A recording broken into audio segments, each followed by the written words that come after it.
Hello all every friend, आप लोग कैसे हो। मैं आज केरला का सबसे बड़ा मंदिर त्रिवेंद्रपुरम घूमने के लिए आया था। इधर का व्यूज़ कैसा है आप लोग देखो और इन्जॉय करो। मैं भी इन्जॉय कर रहा हूँ, आप भी इन्जॉय करिए और लाइक कमेंट शेयर ज़रूर करिए। कैसा लगा कमेंट करके ज़रूर बताना दोस्तों।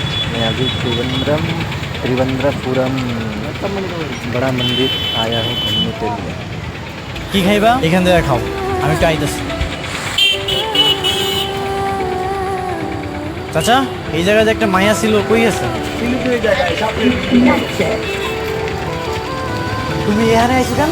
আমার ওসব খাবার খেতে ইচ্ছে করতেছিল না, তাই এখানে আসছি। বসো তুমি। তাই বলে তুমি চাইনিজ রেস্টুরেন্ট নেইবা? এখানে কত টাকা বিল হতে পারে তুমি জানো? স্যার বিল আমারই দিতেছেন কেন? যে খাইছে তারে দেন। আমার কাছে টাকা নেই। টাকা নেই তাহলে চাইনিজ রেস্টুরেন্ট আইছো কেন? তুমি কি বুঝতে পারো না আমি তোমার বিয়ে করতে চাই না? সব লোক দেখানো কাম না, আমি বুঝি। আমি যা করতেছি সব লোক দেখানো কাজ। অবশ্যই লোক দেখানো কাম। এসব দেখে না মানুষজন আরো হাসাহাসি করে। আর আমার সাথে না তোমার কখনোই মানায় না। ঠিক আছে, আমি চলে যাই। গেলে তো ভালোই, আলহামদুলিল্লাহ। বলো কি মায়াটা কই? চলে গেছে। তুই যেভাবে যন্ত্রণা